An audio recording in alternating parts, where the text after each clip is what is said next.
فلا هادي له وأشهد أن لا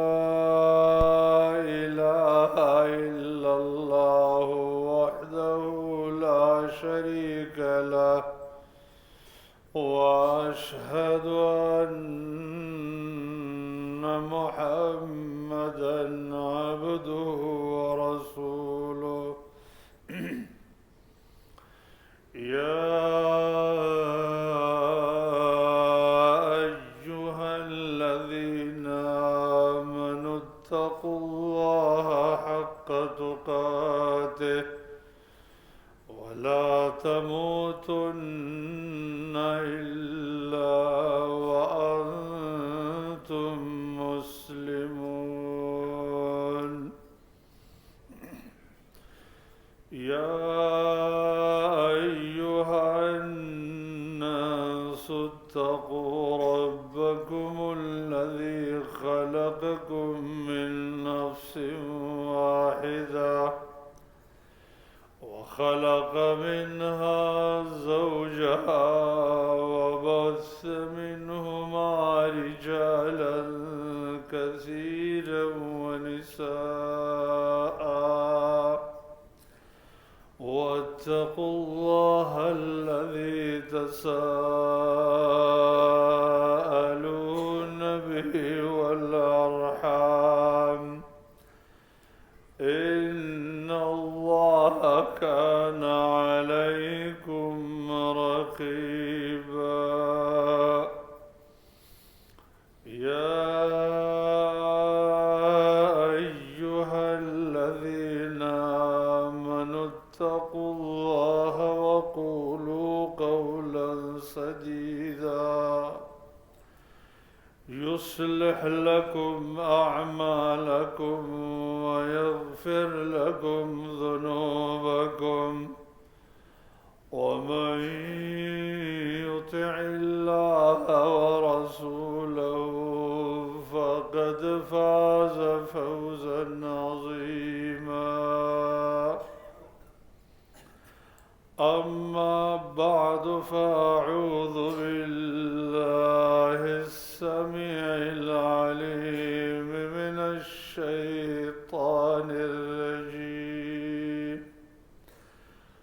ومن أراد الآخرة وسعى لها سعيها وهو مؤمن فأولئك كان سعيهم مشكورا اللهم صل على محمد وعلى آل محمد كما صليت على إبراهيم وعلى آل إبراهيم إنك حميد مجيد دين اسلام ډیرو قدرمنو درنو او عزت مندورنو د الله رب العالمین د پارا بی حد زیات حمد او د هغه د پارا لاک لاک شکر چې منګ او تاسو ته پر رمضان المبارک کې یو سناسه د الله د بندګۍ توفیق ملوش ډیرو مؤمنانو ورونو د الله رب العالمین دا فریضه ادا کړه پر رمضان المبارک کې روزي ونیولې سناسه د جماعت د مانځه پابندي کوله د قرآن درسونو تلاوتونو سره تعلق قائمو پر رمضان المبارک کې تراویح قیام رمضان ادا شو د الله ذکر او دعاګانې کېدلې د دې عبادت توفیق چې الله منګ او تاسو ته راکړی و دا د الله یو عظیم نعمت دی او د دې نعمت شکریه ادا کول پکار دي. او د مؤمن شان دا دی چې کله ورته د نیکو اعمالو توفیق میلو شي هغه به په زړه کې خوشحاله شي او د الله حمد به ادا کړي چې الحمدلله زه الله په خپلو بندګانو کې د دې بندګۍ دپاره انتخاب کړم. او دا د ایمان علامه ده څنګه چې د نبی کریم صلی الله علیه وسلم نه پوښتنه وشوه چې نبی علیه السلام ته وویل شو چې یا رسول الله ایمان څه ته ویلی کېږي؟ هغه ورته جواب ورکړ چې اذا سرتک حسنتک واساءتک سیئتک فانت مؤمن. کله چې ته د الله عبادت او بندګي وکړې او په دې خوشحاله شې د زړه نه چې الحمدلله چې ما ته توفیق میلو شو، او چې کله د نه ګناه وشي او په دې ګناه باندې د زړه نه خفه شي چې دا مې خو د الله نافرماني وکړه او ډېر بدترین کار مې وکړ، نو ته په دې پوه شه چې ته مؤمن یې. نو مومن با سنا سپدی خبره د الله رب العالمین شکر ادا کوي او د الله نه راضي چې دومره عظیم نعمت چې هغه د عبادت توفیق دی ما ته میلوش. لیکن دا نعمت نه پوره کیږي مگر په یو بل نعمت هغه دا دی چې الله یې زموږ نه قبول کړي. کله چې رب العالمین د قبولیت فیصله زموږ د عمل په باره کې وکړي نو بیا به ډېر عظیم نعمت جوړ شي او دا نعمت به په هغې نعمت باندې پوره شي. ځکه زما خوږو وروڼو د الله د اعمالو د قبولیت دپاره یو درون شرط لګولی دی، شرط چې هغه تقوا ده. څنګه چې واقعه د قابیل او حابیل کې راځي چې حابیل قابیل ته وایي که غواړې چې عمل دې قبول شي تقوا اختیار کا، ځکه انما یتقبل الله من المتقین. الله چې اعمال قبلی نو د متقیانو نه یې قبلی. چې کوم عمل بنیاد تقوا وي، د الله یره وي، د الله مینه وي، د الله د ثوابونو امید په هغې باعث وي، دغه عمل قبلیږي، چې نه یې عمل رد کېږي. ځکه د ډېرو عملونو په باره کې الله فرمایي وقدمنا الی ما عملوا من عمل فجعلناه هباء منثورا. بعضې عملونه الله دوړه ګرځوي، دوړه، بلکې د غرونو د تهامه د غرونو په مقدار عملونه به د قیامت په ورځ بعضې انسانان راوړي چې میزان کې ږدي نو د دوړې په مقدار باندې وزن به هم نه لري. دغه وجه ده چې زموږ د دین د مشرانو چې څنګه د اعمالو سره مینه وه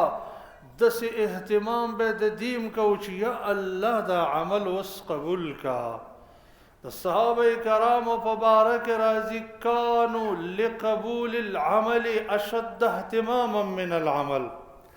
صحابه کرامو چې به څومره اهتمام د عمل کوو د هغې نه به ډېر زیات اهتمام د دې کوو چې اوس الله قبول کړي. الله نه به دعاګانې غوښتلې، الله ته به جړاګانې کولې او د الله رب العالمین نه به غوښته چې ربه د عبادت اوس قبول کا. په بعضو سلفو نه داسې منقول دي د صحابه کرامو او تابعینو عادت ذکر کړی دی، وایي کانو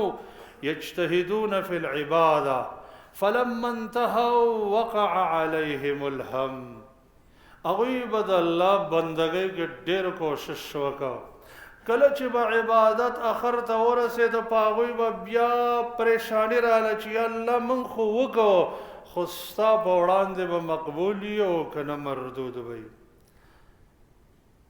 دغه وجه ده چې علي بن ابي طالب رضی الله تعالی عنه فرمایي ولا تهتموا لقلة العمل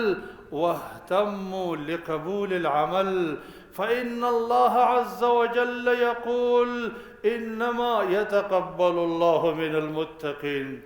وإذا عمل د کموالی غم ډیر مکوا چې عمل می کم دی، خیر دی کم دی، خو غم د دې وکړه چې مقبول شي. که لږ عمل مقبول شي کنه الله به تا د تقوادارو په سب کې حساب کې، او چې څوک د تقوادارو په سب کې حساب شو هغې دپاره قرآن کې الله سل زیری فرمایلی دی، سل خوشخبری نه چې الله دې په دې سب د تقوادارو کې حساب کړي. دغه وجه ده چې د ډیرو سلفو نه منقول دي چې کاش چې ما ته دا خوشخبري راشي چې 2 رکعاته عبادت مې قبول شوی، نو زه به سخت خوشحاله شم. وجه دا ده چې زه به د متقیانو په سب کې حساب شم. عبدالله بن مسعود رضی الله تعالی عنه به هم فرمایل، عبدالله بن مسعود رضی الله تعالی عنه وی هنیئا لک ایها المقبول وجبر الله مصیبتک ایها المحروم. هغه انسان چې عمل دی قبول دی، تعالی خوش خبری دا، تعالی خوش قسمتی دا، تعالی مبارکی در کوم. او اے محرومه چې عبادت دی وکړو او بیام دی قبول نشو، دا غټ مصیبت دی. الله دی د دې مصیبت کې د دې مصیبت عوضونه دله درکړي چې ولې ستا عبادت د الله په در کې قبول نشو. علی بن ابی طالب رضی الله عنهم فرمایل ویا لیت الشعر من المقبول فنهنیه ومن المحروم فنعزیه. وکاش چې موږ ته اوس پته لګېدلې چې د کوم بنده عبادت قبول شو چې موږ هغې ته مبارکباد پیش کو، او کوم یو انسان دی چې د هغې عمل مردود شو چې هغې څه غم راضي وکړو چې دا څومره غټ مصیبت دی، عمل دی وکړو او مردود شو. رب العالمین دی موږ د خپل در نه محروم کوي، او الله دې زموږ عبادتونه په خپل در کې قبول وګرځوي. خو زما خوږو ورونو، الله رب العالمین موږ او تاسو ته د امید یو خبره کړې ده، یو پیغام یې رالیږلی، یو خوشخبري یې راکړې ده چې هر سړی څه ناڅه په خپل ځان په خپل عمل باندې پوهیږي چې دا به مقبول وي او که نه. هغه دا چې الله فرمایي ومن اراد الاخره وسعى لها سعيها وهو مؤمن فاولئك كان سعيهم مشكورا. یو انسان چې یو څو کارونه ورپکې وي، دا انسان دی خوشحاله شي چې زما عمل د الله په در کې قبول دی. اولنی دا دی چې دی چې کله عمل کوي په خپل عمل کې د دنیا تصور نه کوي چې زه دی خلکو ته زما مخ وشي، خلکو ته د ښه سړی ښکاره شم، خلک دې زما صفت وکړي، ما ته دې په دې عبادت لالچ ملو شي، خلک دې ما سره په دې عبادتونو په وجه باندې مینه وکړي، کومک دې وکړي، چې دا تصور نه وي، بلکې ذهن کې دا تصور چې زما آخرت په دې باندې آباد شي او رب العالمین زمانه راضي شي. دویم دا دی چې خپل ځان څه ناڅه وکړئ، کوشش کوي، یعنی داسې نه چې صرف ارمانونه وي، ارمانونه نه وي بلکې مانځله په ټیم راځي، قیام رمضان قیام اللیل په ټیم راغلی وي او په ټیم ادا کړی، د قرآن درس و تلاوت و ذکر و دعا و صدقه و افطار الصائم، رشتہ دارانو سره تعلق قائمول، صلة الرحم او داسې نور ښکلي عبادتونه یې کړي. او دریم دا دی چې د ده په زړه کې ایمان نه وي. او دلته ډېر مفسرین ذکر کوي چې دلته هغه خاص ایمان مراد دی چې یقیني وي چې زما رب به ماله په دې اجر راکوي. نو د دې سعی د الله په در کې قبول ده. الله موږ له خبر راکړی دی چې د داسې خلکو عبادتونه د الله په در کې قبلیږي. یا فضیل ابن عیاض رحمه الله هغه موږ ته او تاسو ته د دې خبرې وضاحت په یو دوه ټکو کې کوي چې دا دوه څیزونه د چا په عبادت کې موجود وي نو دا انسان دې د الله لاک لاک شکر ادا کړي او امید دی وکړي چې زما عبادت مقبول دی. یو چې عبادت صرف د الله د رضا دپاره وي، دویم عبادت د نبی صلی الله علیه وسلم په طریقه. لیکن زما خوږو ورونو بعض اهل علمو د قبولیت ښکلي آثار ذکر کړي دي که د چا په عبادتونو کې د رمضان المبارک نه رستو خسته آثار پیدا شو، دا آثار او دا نښې یې ولیدلې دی د الله لاک لاک شکر ادا کړي چې رب العالمین ته زما عبادت مقبول دی. اولنۍ نښه دا ده چې رمضان المبارک د تیریدو نه رستو دی هم د ګناهونو نه فریض کوي او ګناهونو نه کرکه کوي، نفرت کوي، ګناه ته نه ور وړاندې کیږي. کم ګناهونه چې مخکې ژوند کې د ده کېدل اوس دی عباداتو کې دا اثر پیدا شو چې دی د ګناه نه یریږي، د ګناه نه نفرت کوي، ګناه ته نه ورځي. دا انسان دې پوه شي چې زما عبادت مقبول دی د الله په در کې. ځکه الله خپل بندگان د ګناهونو نه محفوظ کوي او ساتي. الله د سورت د نوح علیه د یوسف علیه السلام واقعه ذکر کوي چې الله دا انسان د یو لوی ګناه نه محفوظ کو بسوی کذالک لنصرف عنه السوء والفحشاء انه من عبادنا المحسنین. الله وی داسې دا ګناهونو نه موږ محفوظ کو هغه انسان چې هغه زمون عبادت او بندگی کوي او احسان صفت پکې وي چې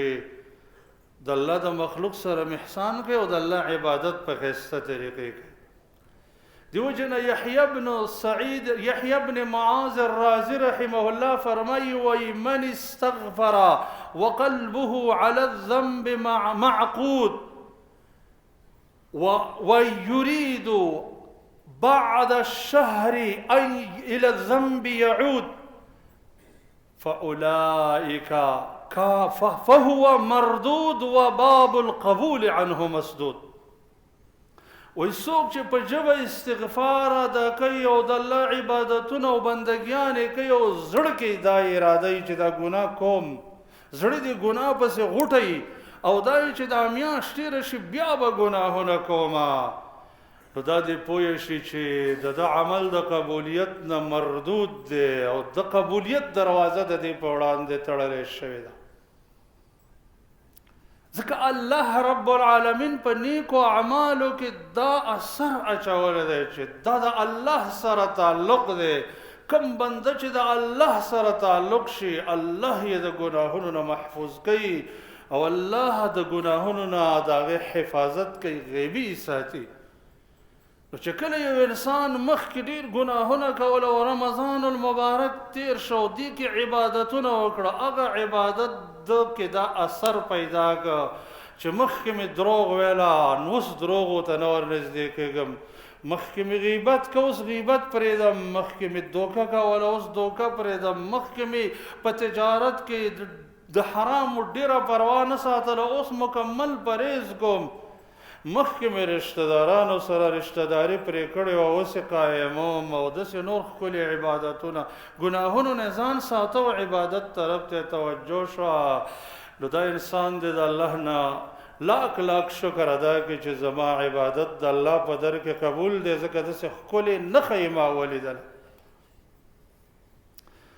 ورونو دویمه نښه د الله د قبول کړی شوي بندګۍ دا ده چې یو انسان سره دا یره پیدا شو، یره چې آیا زما عبادت به مقبول وي او که نه مردود وي، مقبول به او که مردود. دا انسان داسې انسانانو عبادت الله صفت کړی دی او الله چې د چا د عبادت صفت وکړي هغه عبادت مقبول وي.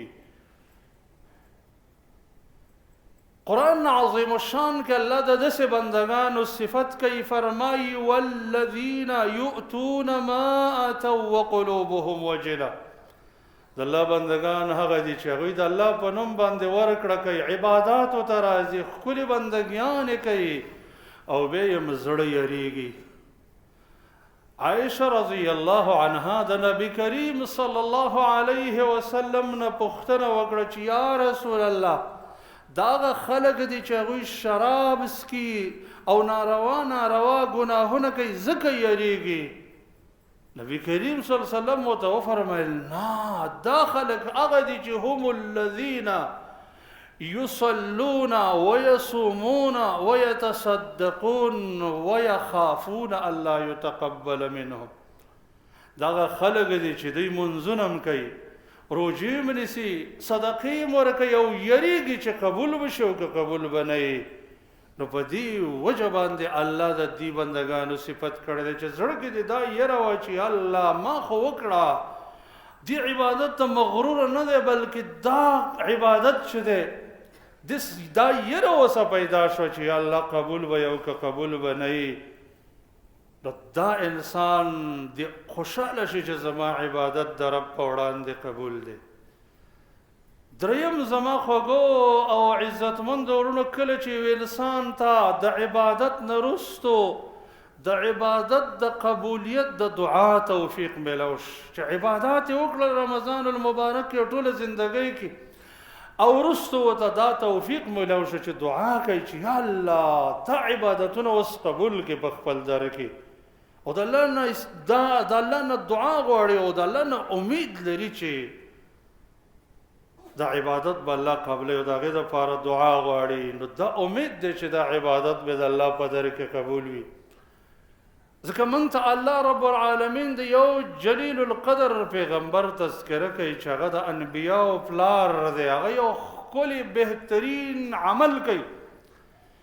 چې هغه د الله کور په مخ د ځمکه باندې جوړوي، او هغه کور چې د شرق او غرب نه 15 وخته خلک هغې ته توجه ګرځوي، او هغه ښکلی کور چې هغې ته په تګ باندې د انسان ټول ګناهونه معاف کېږي او لوی مقام ورته حاصلېږي. او ابراهیم علیه السلام د قبولیت دعا کوي چې ربنا تقبل منا انک انت السمیع العلیم. یا الله د عبادت زموږ نه قبول کړه. نو دا په دې وجه باندې الله موږ ته را نقل کوي چې کوم انسان چې د الله عبادت وکړو بیا یې د وروستو زړه کې یره پیدا شو د قبولیت دعا یې وغوښتل چې الله اوس قبول کړي، دا عبادت به الله قبلوي او دا عبادت به الله خپل در کې قبلوي. دی وجه نه تاسو وګورئ چې کله د مریم علیها السلام مور د الله دپاره یو عبادت وکړ چې د الله په نوم یې خپل بچی نظر کړو، د هغې دپاره دعا وغوښتله چې ربي إني نذرت لك ما في بطني محررا فتقبلها مني. یا الله دا زما په رحم کې چې کوم ماشوم دی دا مې ستا دپاره نظر کړ، فتقبل مني، یا الله قبول کړي. نو د قبولیت دعا یې د عمل نه وروسته وکړه. الله څه فرمایي؟ فتقبلها ربها بقبول حسن وانبتها نباتا حسنا. الله په خپل در کې داسې قبول کړه چې د یو د عبادت یو نمونه وګرځېدله او د یو اولو العزم نبی والده وګرځېدله. داسې ښکلی قبولیت الله ورکړه چې د ټولو عابداتو زنانو دپاره یو نمونه ده، او دومره د الله بندگی وکړه تر دې چې قدمونه یې وچودل، د قدمونو نه یې وینې روانې شوې، دومره اوږد قیام به کو او د یو اولوالعزم نبي والده وګرځېدله. ولې؟ ځکه د خپل نظر کولو نه وروسته دعا وکړه چې یا الله قبول کړي. الله قبول کړه. دغه وجه ده چې د صحابه کرامو په باره کې راځي چې هغوی به رمضان المبارک کې ښکلي عبادتونه وکړل، به شپږ میاشتې د هغې دپاره دعاګانې کولې چې الله مونږ خو وکړل خو اوس یې قبول کړي. نو دا علامه ده چې عبادت او خوشحاله شه، دا نښه ده چې تا د قبولیت دعاګانو توفیق هم درته میلاوېده، دا ستا دپاره یو نښه ده، یو خوشخبري ده چې ستا عبادت په خپل در کې قبول دی. یو بل نخ هغه دا ده چې د عبادت نه رستو د کم عبادت نه رستو تا استغفار زیات غوښته استغفار چې الله ستا چې کومه بندګي ده ستا د عبادت او بندګۍ پوره حق خو نشي ادا کېدلی موږ انسانان کمزوري الله په دې عبادت کې چې زموږ نه کومه کوتاهي شوي رب العالمین هغه زموږ ته معاف کا د استغفار د هغې عمل نه رستو کیږي چې الله ته مقبول عمل وي دغه وجه نه تاسو د نبي کریم صلی الله علیه وسلم بهترینه زندگی وګورئ چې هر فرضي مانځه نه وروسته به درې کرت استغفار وغوښته الله د هغې بندګانو تذکره کوي چې کم بندګان هغوی د شپې اوږد قیام وکړي او چې کله به سبا د ختلو ته نږدې ټیم شي پشمني ټیم په دې کې استغفار غواړي الله وایي والمستغفرین بالاسحار همدغه وجه ده چې انس بن مالک رضی الله تعالی عنه فرمایي موږ ته د رسول الله صلی الله علیه وسلم د طرف نه حکم کېده چې تاسو کله تهجد وکړئ استغفار غواړئ استغفار ځکه زما خوږو وروڼو استغفار دا د هغې تقصیراتو جبیره ده چې زموږ او ستاسو نه په دې عبادتونو کې کېږي تاسو نه ګورئ چې موږ او تاسو مونځ کوو زموږ سوچ د دنیا امورو طرف ته ځي بعضې مونځ هم فکر کې راشي او بعضو کې فکر لاړ شي بعضو کې نظر اخوا دېخوا لاړ شي بعضې عبادتونه چې کم څنګه د زړه کیفیت وي نرمي وي خشوع وي په هغې خشوع کې ادا نه شي نو چې سړي ته د استغفار توفیق میلاو شو وروسته د عبادت نه دا هم یو نښه ده د دې چې ستا عبادتونه به د رب العالمین په در کې قبلیږي یو بل علامه علماو د قرآن او سنت د نصوصو نه استنباط کړي دا هغه ده چې کله رمضان المبارک تیر شو ستا عبادت هم دې زمانې ختم شو بس نه د جمع پابند لري نه د جمع پابندي کې نه د دروغو نه پرهیز کې نه د حرامو نه پرهیز کې نه د قرآن په جون کې راواخسته نه د خیر کار وکړه دا د سیزن عبادت الله مردود ګرځولی دی الله د هغه عبادت مذمت بیانوي چې بس یو سیزن کې وشي او بس الله نه فرمایي افرأیت الذي تولى واعطى قلیلا واکدا الله وی لږ ته وخت د الله بندګي وکړي ایسته بیا د الله بندګي قطعه کې ختمه کړي دا عبادت الله ته مقبول نه دی بلکې د سعید ابن جبیر رحمه الله نه داسې یو قول نقل دی او د بعضو نورو اسلافو او شیخ الاسلام بار بار ذکر کوي وان من علامة قبول الحسنة الحسنة بعدها د نیکو اعمالو د قبولیت علامه دا ده چې تا یو نیکي وکړه که نه دا یو نیکي سړی بلې نیکۍ ته راښکاږي چې اوس د تهجد کول او رمضان المبارک تیر شو دی باندې د پابندي شروع کړه اوس د جماعت منځ پابندي کول رمضان کې او چې رمضان تیر شو بیا هم د تهجد پابند وي اوس د صدقه کوله مسلمان ته د طعام او خوراک ورکو رمضان المبارک نه رستم دی ورکو ته پوه شه چې ستا عبادت د الله په در کې قبول دی ځکه دا قانون په دې نیکو اعمالو کې دا دی چې د دې یو بل سره ډېر کلک تعلق وي چې یو دې وکړه بل ته دې راکش کوي قرآن کې الله د الله نبي موږ ته د یو عبادت تذکره کوي چې هغه رښتیا ویل دي نبی علیه السلام فرمایي چې علیکم بالصدق فإن الصدق يهدي إلى البر تاسو رښتیا وایئ ځکه رښتیا ویل انسان نورو نیکو اعمالو ته راکش کوي سم چې ګناهونو کې دا قانون دی یو ګناه دا ګناه داسې مثال لري لکه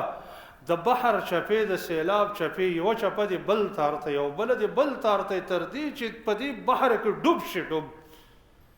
ډېر مسلمانان داسې دي چې هغه مسلمانان دي د ګناهونو د چپو والي دي که نه ښه جاړي پریشانه دي چې دا څه حال کې خپم دي خو توفیق ورته نه میلاویږي ځکه د الله دومره نافرمانیان یې کړي دي چې دې چپو د بحر منځ ته ګزارلي دي او هلته اوس غوپې وایي غوپې قرآن کې الله موږ ته فرمایي والذین اهتدوا زادهم هدى وآتاهم تقواهم الله وی هغه انسان چې هغوی د الله سی بندگی کوي الله د هغوی هدایت زیتی نور اعمالو ته او الله د تقوا اسباب د تقوا ورته میسر کوي. قرآن کې بل ځای الله فرمایي والذین جاهدوا فینا لنهدینهم سبلنا.